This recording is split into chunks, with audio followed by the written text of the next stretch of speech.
शंखनाद भ्रष्टाचार के खिलाफ सबसे आगे। नमस्कार दोस्तों, मैं मनोज विद्यार्थी कैमरामैन अमन के साथ आज मैं आप सबको देश और दुनिया की सच्चाई से आप सबको रूबरू कराना चाहता हूं।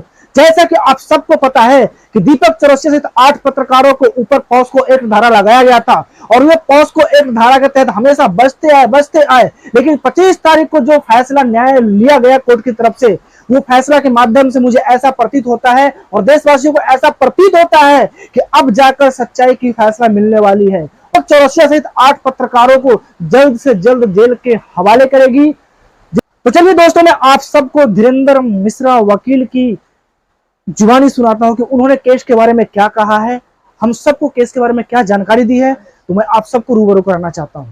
कि जिन धाराओं के तहत इन पर मुकदमा है उसमें पॉक्सो की भी धारा है, बड़ी संगीन धारा है। इन सारे में मैक्सिमम सजा जो है 5 साल का है, उसका इनको सजा मिलकर रहेगी, हमें अदालत पर पूरा विश्वास है। और जिस हिसाब से प्रक्रिया चल रही है तो हमारी अब आशा जग गई है कि हमें जल्दी न्याय मिलेगा।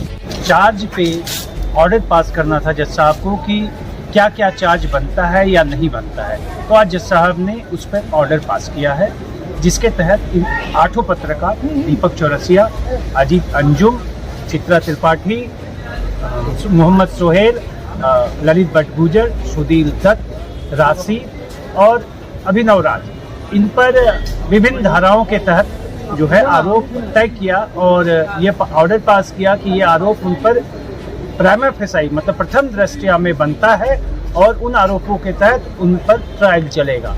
उन्होंने जो आरोप लगाया वो एक साजिश करने का, साजिश के तहत गलत वीडियो बनाकर किस बच्ची के इज्जत को हार्म करना और आईटी एक्ट के तहत इस तरह के डॉक्यूमेंट्स को बनाना और पोक्सो के तहत उसकी पहचान को दिखाना और फोटोग्राफिक मटेरियल को जो है टेलीकास्ट करना, इन सारे धाराओं के तहत जो है उनको आज उन पर चार्ज फ्रेम किया। किन किन धाराओं में मुकदमा पंजीकृत हुआ आज, मतलब ये जो चार्ज हुआ है ये किन किन धाराओं में हुआ? वो धाराएं हैं 120B सेपरेटली, उसके बाद 469 120B के साथ, 471 120B के साथ, सेक्शन 23 पोक्सो एक्ट 20B के साथ, सेक्शन 14(1) पोक्सो एक्ट 120B के साथ और 67B आईटी एक्ट पोक्सो जो है उसके तहत 120B आईपीसी के तहत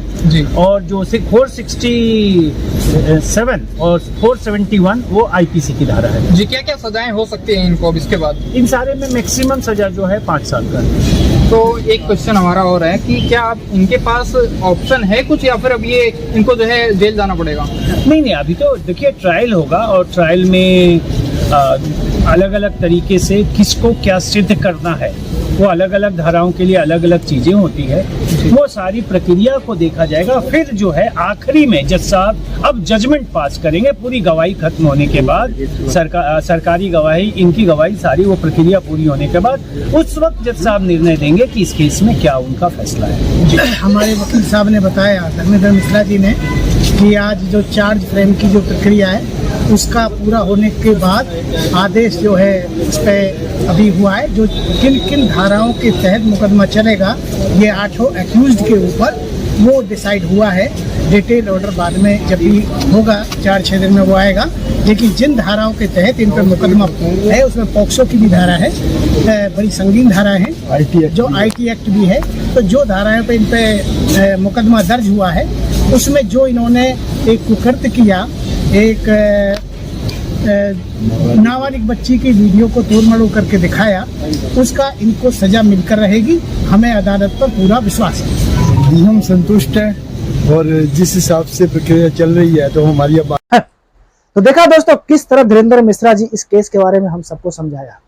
मुझे समझ में नहीं आता कि अगर यही पॉस्को एक्ट एक संत के ऊपर लगाया जाता है तो कैसे शासन प्रशासन एक्टिव होकर उस केस में काम करती है और उनको फटाफट आजीवन कारावास सुना दिया जाता है, जेल के अंदर डाल दिया जाता है। जब एक पत्रकार के ऊपर इस तरह का आरोप लगता है तो केस को कितना ढीले तरीके से प्रेजेंट किया जाता है। अब आप समझ सकते हैं कि आखिर दोनों में अंदर क्या है।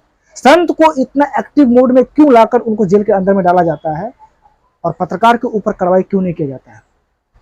अब बताने की जरूरत नहीं है, शायद मुझे ऐसा लगता है कि आप सबको समझ में आ गया होगा कि हमारे देश के कानून किस व्यवस्था पे काम करती है। कानून पे हम सबको भरोसा है और भरोसा करना भी चाहिए, लेकिन देखते हैं कि कानून कब न्याय देती है, इन जैसे गद्दार पत्रकारों को कब जेल के सलाखों में डालती है। देखते रहिए हमारे चैनल शंखनाद को, फिर मैं आप सबके बीच हाजिर होऊंगा नए मुद्दा को लेकर। और आप सब मेरे चैनल को सब्सक्राइब कीजिए, लाइक कीजिए, कमेंट कीजिए, ताकि आप सब के लिए मैं कुछ ना कुछ हमेशा नया लेकर आता रहूं। जय हिंद, जय भारत।